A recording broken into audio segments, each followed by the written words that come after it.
شہر میں موجود افراد گرمی سے جب تنگ آتے ہیں تو بارش کی دعائیں کرتے ہیں۔ ایک جگہ بارش باعث رحمت تو دوسری جگہ باعث زحمت بھی ہو سکتی ہے۔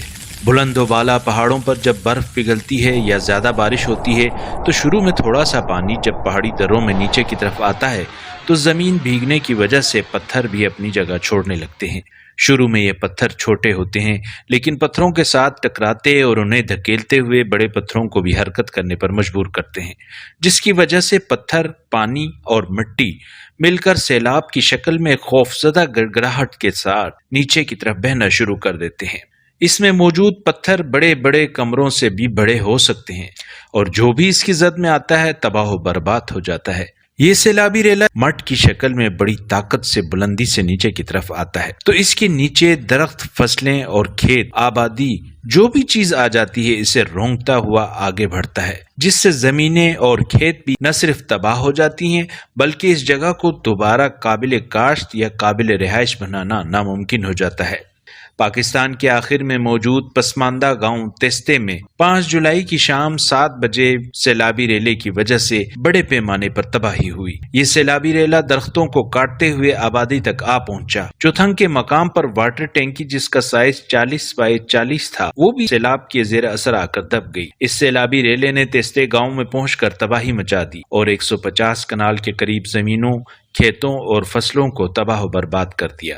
اس سیلابی ریلے کی وجہ سے تیستے گاؤں کے 20 گھرانے متاثر ہوئے ہیں۔ یاد رہے یہ گاؤں پہلے ہی بہت پسماندہ اور پاکستان کا آخری گاؤں ہے جو کیٹو کے نزدیک اور بلترو گلیشیر کے دامن میں ہے۔ یہاں پہلے ہی بنیادی سہولیات کا فقدان ہے۔ ذریعہ معاش نہ ہونے کی وجہ سے اس گاؤں میں زندگی کی گزر بسر ویسے بھی بہت مشکل سے ہوتی ہے۔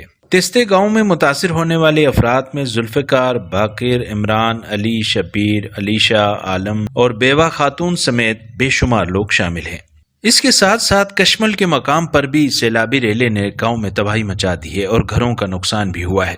بہا کے مقام پر سیلابی ریلے میں سڑک کا بڑا حصہ بہہ جانے کی صورت میں شاہراہ کیٹو کا رابطہ اپر رالدو سے کٹ چکا ہے، جس کی وجہ سے ملکی اور غیر ملکی سیاح متاثر ہوئے ہیں۔ پیو کے مقام پر بھی لوہے کا پل ٹوٹ چکا ہے۔ ہوتو کا پل بھی سیلابی ریلے میں بہہ گیا ہے۔ پکورو پل بھی سیلابی ریلے کی وجہ سے 2 ٹکڑے ہو گیا ہے۔ پکورو پل بھی سیلابی ریلے کی وجہ سے 2 ٹکڑے ہو گیا ہے۔ 10 سے بیانسا، اپولی گون نالا، کارفوغرا، موشن نالا سب بلاک ہیں۔ چھوا، یونو اور اسکول میں بھی سیلابی ریلے کی وجہ سے روڈ بند ہے۔ سرنگو، لونگما بلاک ہونے کی وجہ سے شاہراہ بند ہے۔ شاہراہ کے 2 متاثر ہونے کی وجہ سے ملکی اور غیر ملکی سیاح بھی پھنس کر رہ گئے ہیں، جس کے لیے فوری اقدامات کی ضرورت ہے۔ سیلاب کی وجہ سے پانی کے کول بھی ٹوٹ پھوٹ کا شکار ہوئے ہیں، جس کی وجہ سے برالدوں میں پینے کی پانی کی بھی قلت پیدا ہو گئی ہے۔ ان تمام علاقوں میں سیلاب کی تباہ کاریوں، پانی کی قلت کے ساتھ ساتھ بجلی کی بندش سے علاقے کے عوام بہت مشکلات کا شکار ہو چکے ہیں۔